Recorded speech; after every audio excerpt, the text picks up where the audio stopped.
Welcome to the channel. Welcome to my out of theater reaction in my car. It's how I like to do it. It's the Jay Shrey way. It's going to be a quick reaction. And I say quick because there's just not a lot I got to say. If I say stuff, I'm going to start ranting. And I'm not even ranting directly at this movie. Thought I was going to hate this from all the early reviews and reactions. I don't hate this movie. It was an okay movie. I just hate what Marvel is now. I hate what they stand for. I hate their approach. It's just very, very just immature, bottom of the barrel. It's so crazy. We're in this time.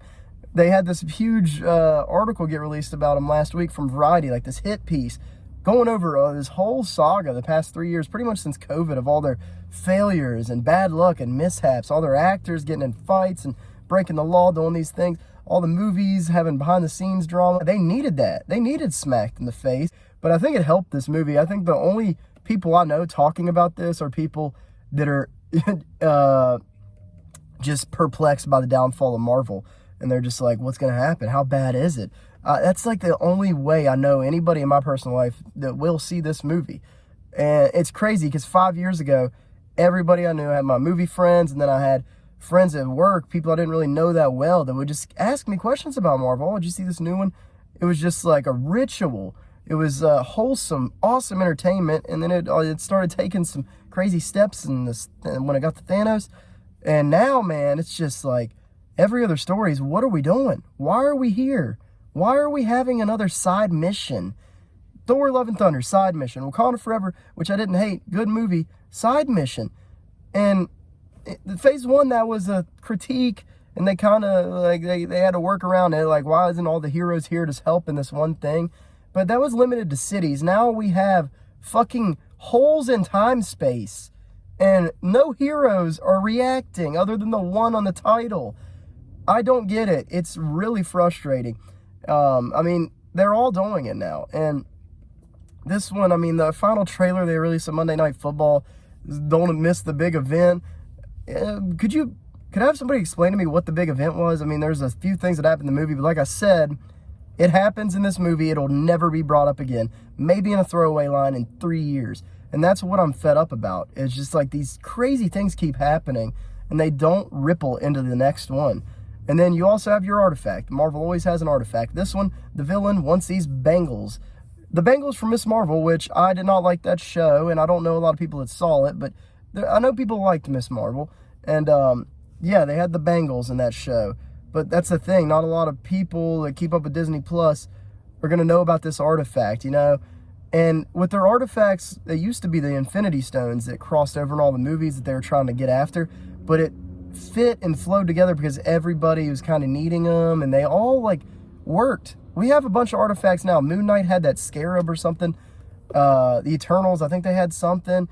Shang-Chi with the 10 rings. There's these huge godly things they have, and then the bangles in this one, and nobody's talking about them. Nobody's like bringing them up to the next movie, and it's very like sloppy. It's just like, these are game-changing things you have in your possession.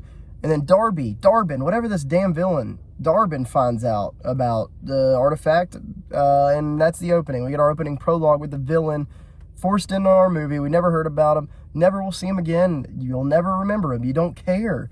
And yeah, it's just another throwaway villain. Those are mainly all my negatives. So I didn't even really break it down. I guess I'm starting out with negatives. 4 minutes in. Sorry. It did turn into a rant. I didn't want to rant. But I will give you some positives. The movie starts out pretty fun. Like, overall, it flows well. It's the shortest Marvel movie, and that was a worrisome thing. I used to be scared of that. I used to think that was bad, but now I'm kind of like, oh yeah, let's go. Let's get out of here quick. And yeah, it flies by. There's definitely scene to scenes. Just the editing's really weird. All that. It's not good editing, but it's not that boring. There's not a lot of downtime between big spectacle scenes where they sit in the spaceship and talk. You get a few of those. There's some cute scenes with that. The big gimmick for most of the movie is the swapping of bodies when they use their powers. And I got sick of seeing that in the trailer. I will say, I like this director, Nia DaCosta, and that was the best of her directing abilities that was utilized here, was the editing and camera work and technicality with those scenes. watching them play out was really cool. I can't deny it. I was starting to lean in, getting excited. I love some of those action scenes where they're swapping. It was beautifully realized. And I knew that because I loved her Candyman movie, where she did some really cool camera tricks, and she does the same thing here. And, I mean, yeah, you get a decent bit. Some of these fight scenes go on for a minute, but like I said, the movie's short, so it just keeps going and going and going. And then you have, like, one detracting plot where people are singing. I know people hate that. I mean, I didn't hate it. That's the thing. I never really hated anything in this movie. I'm just, like, looking at these characters like, why are you here? What are you bringing to the table? That's how I just feel about everything now. It's because you get these actors, and you just don't care about them. I mean, Bill Murray and Ant-Man, like, what are you doing here? Why, all right, let's just take away from the main plot and look at you for a second, do your thing, and then we'll get back to the plot maybe, and maybe get a cool conclusion. And that's kind of like how they're all doing it now. Yeah, you get that, and then you get this flirking scene that I heard people complaining about with the cats. I liked it, but it also is inconsistent. There's a lot of inconsistencies with that, because that is a complaint. There's a plot device earlier in the movie that they could have used there, if you know what I'm saying. I'm not trying to spoil it, but either way, I love cats, so I still have fun with the flirking scene. And then there's another inconsistency is the power swapping thing, or the body swapping, because there's so many times where they would talk about it, don't use your powers, then they proceed to do a few blast, and then like 5 blasts in, then they swap. They don't really break it down how it works, but then sometimes they just like fucking barely do a little fizzle, and then they swap. So it's like, you guys are just breaking your rules right after you tell us the rules. It was wild. I'm like I said, it's visually cool looking, but like, your explanation is dog shit. Nick Fury's in there. I didn't finish Secret Invasion. This is fun Nick Fury. He's like the same type of Fury he was in like the last 5 movies. He's goofy and funny, but another complaint, Fury should know more. I mean, like, what is he doing? He's just hanging out with the people. Like, I don't even know who he's on the ship with. He's just hanging out with people, and he doesn't know about this artifact. He used to know about everything. Now he's just this old man, but they don't even really lean into that. They kind of did in Secret Invasion from what I saw. But, like, why doesn't he not know about these things that these villains are looking for? And then he just doesn't do shit. But he's still enjoyable. Everybody in here is charming. He's very charming. Brie Larson, the title character, I guess, I mean, your main character, she was awful in the first Captain Marvel. That's one of the worst. I've rewatched it. It's really bad on rewatch. She's wooden as hell. It feels like you're literally on a date with some girl that just doesn't want to look at you. Like, when you're watching that movie, I feel like scared when I'm watching it. I feel like, oh my God, she hates me. This movie, she's not like that. She's actually really fun, super charming.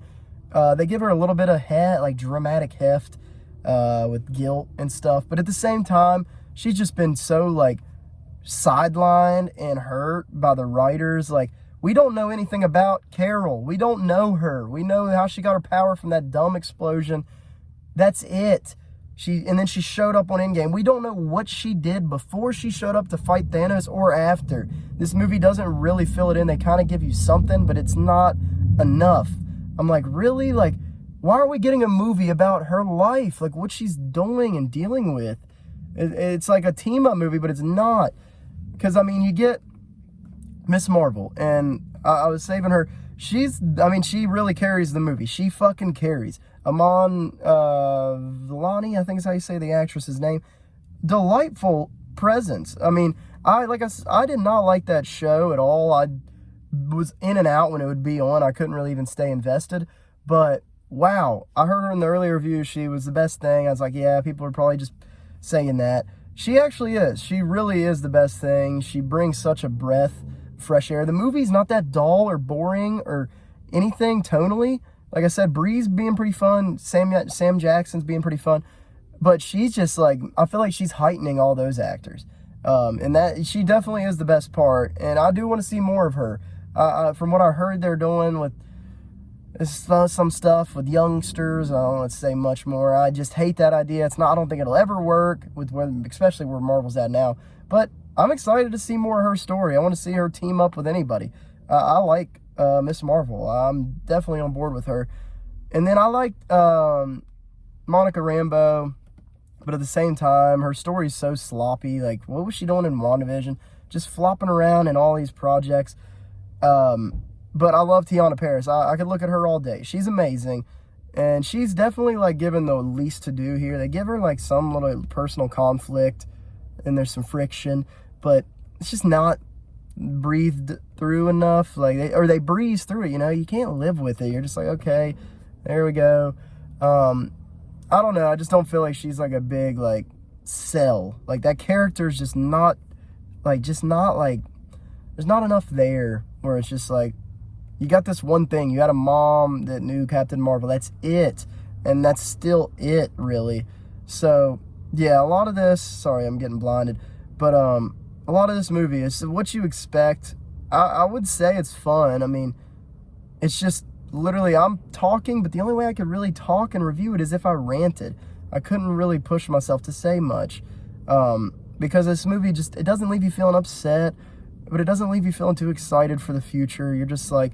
Okay, it's just not that event status anymore. Marvel used to be events. Now it's different ball game. Audiences are liking stuff like Oppenheimer, me included. Talk to me. We want these like good fucking well-written stories that bend your mind and actually matter, mean something, say something. They have nothing to say anymore. They're literally just pushing this out for money. I'm excited. I'm about to get home and go check out Low-Key tonight. Very excited for that. On the other end of the spectrum, with Marvel right now, on their TV side, their TV's usually sucking, but Low-Key Season 2 is doing everything. He's literally, metaphorically carrying the universe because he's like the best thing going, but like if you're watching the show, he's like literally carrying the universe. I can't wait to see that finale tonight. I just don't know like how good Low-Key can be, if I can even be excited for what's next, because we got this on the same day. And then it's just like, what is up and what is going on? I don't know. Nobody knows. There's no vision anymore. It's a fucking mess. This movie is a mess as a movie and as a thread to the overall narrative of Marvel. And I can't believe they have fallen off this hard. Either way, I'm going to give you a little rating. I told you, I think it's an okay movie. Like, okay, if I wasn't a superhero fan, I'd think this is an awful movie. But as a superhero movie lover, these are my favorite types of movies usually. I mean, I really grew up on them. I like a lot of other stuff, but you know what I mean. Yeah, I'd give it a 2.2 out of 5. I mean, still like a little below average. Yeah, I'm going to say with 2.2 out of 5 for the Marvels. It's a Jay Shrey way. In my car, ranting, talking about the MCU again. I don't know why I put this much time and effort into it, because this on my phone is getting more effort than the fucking product they're putting out for us. It's just crazy. Thanks for hanging out, guys. I'll see you next time.